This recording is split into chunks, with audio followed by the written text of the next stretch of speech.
మీ ఇంట్లో భగవంతుడి యొక్క విగ్రహం ఉంటే దయచేసి ఒక 5 నిమిషాలు దాంతో మాట్లాడండి అమ్మ. బయట వాళ్ళతో మాట్లాడకండి. పక్కన ఉన్న వాళ్ళు భార్యో భర్తో పిల్లలో ఏదైనా అనుకుంటారంటే తలుపేసి మాట్లాడండి.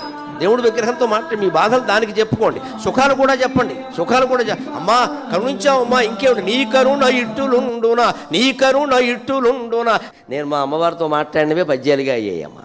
నాకు ఎప్పుడైనా మంచి జరిగింది, శుభం జరిగింది నేను అడగకుండానే అనిపిస్తే వెంటనే తలుపేసేసి లోపలికి వెళ్ళి మా అమ్మవారి విగ్రహం ముందు ఓ పద్యం చెప్పేస్తా. నీ దయ్య ఎలా ఉంటుందా, నీ కరుణ ఇట్టులుండునా, చీకునట విలంబమవును. ఎన్నో ప్రార్థన పద్యాలు చెప్పాను నేను, ఇంతవరకు నాకు అది కనపడలా. కానీ కాస్త ఆలస్యమైంది. కానీ చేకొన్న ఎడన్ ఆకొనక ముందే అన్నము మాకందింతువు భవాని. ఇంకా బిడ్డ పూర్తిగా ఆకలితో మాడిపోకుండానే, ఆకలి ఇస్తోంది అన్నం పెట్టమ్మా అని అడగకుండానే తల్లి ప్రేమతో ఒరే 11 అయిందిరా, అన్నానికి రావా అని పిలిచి పెడుతుంది.